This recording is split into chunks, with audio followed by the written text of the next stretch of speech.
ऐसा था कि ये हो गया होगा कुछ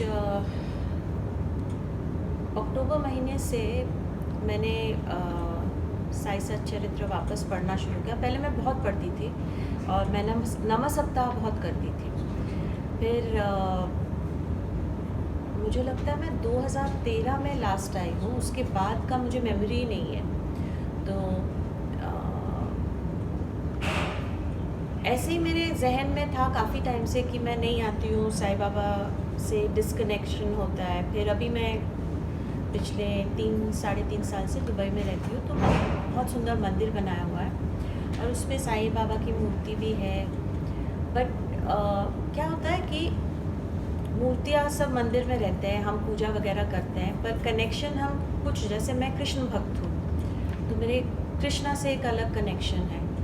तो ऐसे ही मेरे एक दोस्त है वहाँ पे, उन्होंने मुझे वापस कहा कि आप सच्चरित्र पढ़ना शुरू करो। और हमारा एक बहुत बड़ा ग्रुप है दुबई में, जो हम हर थर्सडे को शाम के 5 बजे के पहले 2 चैप्टर हम कंप्लीट करते हैं। और ये बहुत बड़ा एक ग्रुप है और सबका रहता है 5 बजे के पहले हमको ख़त्म करना होता है। तो ये चल रहा था काफ़ी टाइम से। और दिसंबर में मैं जब बॉम्बे आई तो मुझे संग्राम जी का मैसेज आया एक, और मेरे जहन में मुझे पता ही नहीं, मुझे याद भी नहीं है कि मैं इनसे कहाँ मिली हूँ या मैं मिली भी हूँ कि नहीं, मुझे नहीं पता।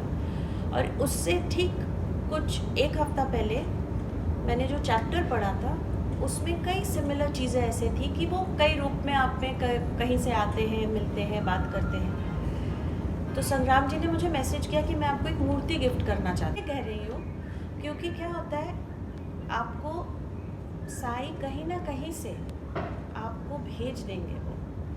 वो एक कनेक्शन करके आपके पास वो भेजते ही है किसी को। और वही चैप्टर मैंने एक हफ्ते पहले तक पढ़ा था और इनका मैसेज जब आया तो इन्होंने कहा मुझे आपको एक मूर्ति देना है। तो मैंने कहा आपको मुझे देना है कि सोनू जी को देना है? नहीं सर, आपके परिवार को देना है मुझे मूर्ति। मैंने कहा ठीक है, आप लाइए। और इतना खूबसूरत एग्जैक्ट साईं मूर्ति जो यहाँ समाधि स्थान में है, वही मूर्ति उन्होंने मेरे लिए इतना बड़ा लेके आए। और उसके 1-1.5 हफ्ते बाद मेरा बर्थडे था। तो और जिस दिन मैं लेके गई हूँ दुबई, वो भी थर्सडे है। तो सब कुछ जैसे ना एक चल रहा था कि एक के बाद एक साइंस मिल रहा है, साइंस मिल रहा है, साइंस मिल रहा है। और मैं हर थर्सडे जब पढ़ रही थी तो पढ़ते पढ़ते मैंने ऑडियो बुक सुनना शुरू किया। जब ऑडियो बुक सुना मैंने कहा क्यों ना मैं भी ये खुद करूं। क्योंकि एक क्या होता है, जब आप पढ़ते हो, आप पढ़ रहे हो, कुछ चीज़ें आपके दिमाग में उतना नहीं घुसता है जितना आप सुनने से। हेडफोन लगा के जब आप कोई चीज़ सुनते हो, आप उसको रिवाइंड करके भी सुन सकते हो और उसमें ना आपका कनेक्शन बहुत अच्छा होता है। तो फिर मैंने रिकॉर्ड करना शुरू किया और मेरा पहला रिकॉर्डिंग मैंने एक्चुअली संग्राम जी को ही भेजा था। और मैंने उनको कहा कि मैं ना ये करना चाहती हूँ। और मैं ये 15 फरवरी 2023 हमारा एनिवर्सरी होता है। तो मैंने कहा था मैं उसी दिन अपना पहला चैप्टर रिलीज़ करूँगी। और साईं की कृपा है, जैसे मैंने सोचा था 15 फरवरी 7 बजे एग्जैक्ट वैसे का वैसा ही हुआ। और उसके पहले पूरे दिन मैं स्ट्रगल कर रही थी क्योंकि मैं बहुत बीमार थी, तो मुझे पता नहीं था कि मैं कर पाऊँगी भी कि नहीं। बट जैसा मैंने सोचा वो हुआ और हर हफ्ते वो वैसे अपलोड होता जाता है, मुझे कुछ करना ही नहीं पड़ता है।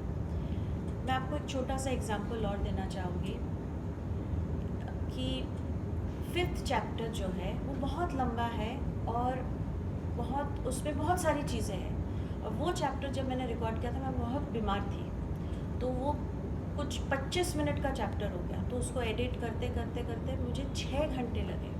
पूरे रात भर बैठ के मैंने किया और मैंने सिर्फ ये सोचा कि इसके पीछे भी एक रीज़न होता है। आपको पेशेंस सिखाते हैं, जो भी चीज़ करता है साईं की लीला होती है। तो आपको आज के टाइम पे इंसान के पास ना वक्त है, ना धैर्य है, हम सब भाग रहे हैं। तो ये सब चीज़ें आप जितना अपने लाइफ में, और क्या बोलते हैं इंग्लिश में, हम जैसे बोलते हैं इम्बाइब करोगे, आप लाएंगे अपने ज़िंदगी में ऐसी चीज़ें, अच्छी आध्यात्मिक चीज़ें, तो आपके लाइफ में दिशा अच्छी मिलती है।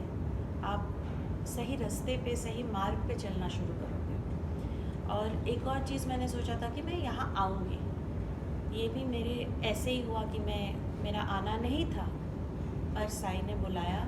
सिर्फ बुलाया नहीं, इतने अच्छी तरह से दर्शन दिया। वहाँ बैठ के मैंने द्वारका माई में चैप्टर पढ़ा।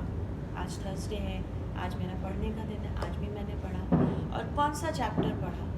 उसमें ये चैप्टर में लिखा है कि आप तभी आ सकते हो जब आपका बुलावा होता है।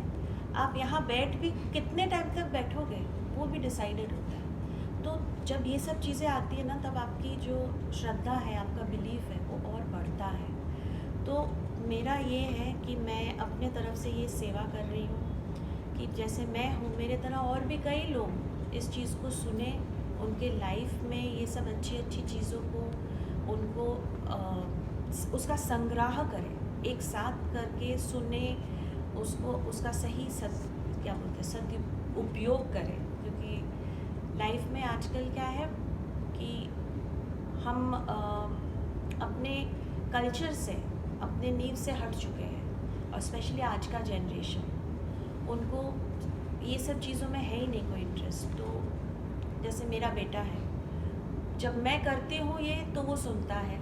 तो ऐसे कई माएँ होंगी, कई पिताएँ होंगे जो ये सुना सकते हैं। जैसे मैं बंगाली, मेरी मम्मी बंगाली है, तो मैंने उनके लिए बंगाली में रिकॉर्ड कर रही हूँ मैं, ताकि उनको ये चीज़ और सिंपल तरीके से समझ में आए। तो बस यही प्रयास है, एंड साईं की कृपा रहेगी तो ये आगे बढ़ेगा और लोगों तक पहुँचेगा और लोग सुनेंगे। जैसे मुझे शांति मिलती है और लोग